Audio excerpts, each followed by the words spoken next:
வணக்கம் நண்பர்களே. Big Boss season 8ல இன்னைக்கான முதல் ப்ரோமோ வந்திருக்கு. இந்த ப்ரோமோ வந்து பார்த்தீங்கன்னா, ஒரு சண்டை தான். எந்த ப்ரோமோ வந்தாலும் ஒரு சண்டையோட தான் ஆரம்பிக்குது. அப்படிதான் இந்த பல்லக்கு தூக்குற சண்டைய கொண்டாந்து விட்டுருக்காய்ங்க.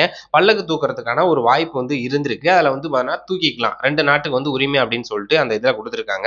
இப்ப வந்து பார்த்துட்டீங்கன்னா, முதல்ல வந்து ராஜா நாட்டுக்காரங்க வந்து அந்த இத படைத்தளபதி எல்லாம் சேர்ந்து வந்து மக்கள்லாம் சேர்ந்து ராஜாவ பல்லக்குல தூக்குறதுக்கு அந்த இத எடுத்துட்டு போயிட்டாங்க. அந்த பல்லக்கு தூக்குற அந்த இது இருக்கு பார்த்தீங்களா, அந்த சேர் அது என்னமோ சொல்லுவாய்ங்க. அத தூக்கிட்டு எடுத்துட்டு போயிட்டாய்ங்க.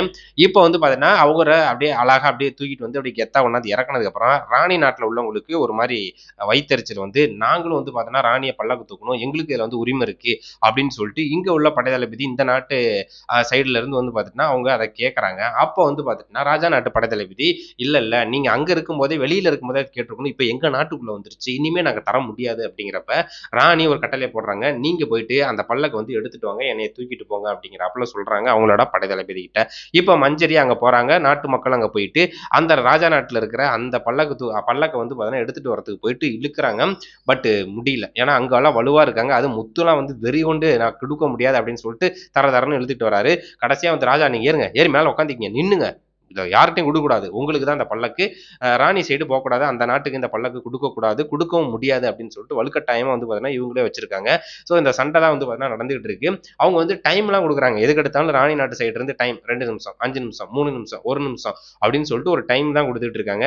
அந்த இது கூட நேத்து கூட ஒரு சண்டை வந்துச்சு பார்த்தீங்களா? அந்த இது குச்சி அப்படின்னு சொன்னாங்களே, அந்த செங்கோல. அந்த சண்டையில வந்து பார்த்துட்டீங்கன்னா, அந்த டைமுக்குள்ள குடுக்கணும் அப்படின்னு அவங்க சொல்லும்போது, என்னன்னா அந்த டைமுக்குள்ள வரல அப்படின்னா, அவ்வளோதான் உங்களுக்கு அந்த சாப்பாடு கூட இல்ல அப்படின்னு சொல்லிட்டு ராணி ஒரு ஆர்டர் போட்டாரு. அது மாரி இங்கேயும் 2 மினிட்ஸ் டைம் குடுத்துருக்காங்க. இதுக்குள்ள வந்து பார்த்தீங்கன்னா, அந்த பல்லக்க குடுத்துறணும். குடுக்கல அப்படின்னா, எங்க நாட்டு படைத்தளபதி, எங்க நாட்டு மக்கள்லாம் சேர்ந்து வந்து அந்த பல்லக்கா எடுத்துட்டு வந்துருவாங்க. அப்படிங்கிறது தான் வந்து பார்த்துட்டீங்கன்னா, இந்த அரசி போட்ட ஒரு ஆணையா இருக்கு. ஆனா, அதுல அவங்க ஜெயிக்க முடியல. கடைசியா ராஜாவ மேல ஏத்தி நிப்பாட்டிட்டாங்க. அவரு எப்ப இறங்குறது? இல்ல அந்த பல்லக்குலயே நின்னுட்டு இருந்தா எப்படா சாப்பிடுறது? மத்த வேலைலாம் பண்றதுன்னு ராஜா நெனச்சுட்டா, மறுபடியும் அந்த பல்லக்க வந்து மக்கள்ட்ட தான் வந்து ஒப்படைப்பாரு. இல்லன்னா படைத்தளபதிட்ட ஒப்படைச்சுட்டு, நீங்க வந்து பாதுகாப்பா பார்த்துக்கங்க. அங்க ராணி சைடு போக்கூடாது அப்படின்னு சொல்லிட்டு ஒரு ஆர்டர் ராஜா போடுறதுக்கான வாய்ப்புகள் இருக்கு. வெயிட் பண்ணி பார்ப்போம். இந்த பல்லக்கு சண்டை எந்த அளவுக்கு கொண்டு போய் முடிக்கிறாங்க அப்படின்னு சொல்லிட்டு.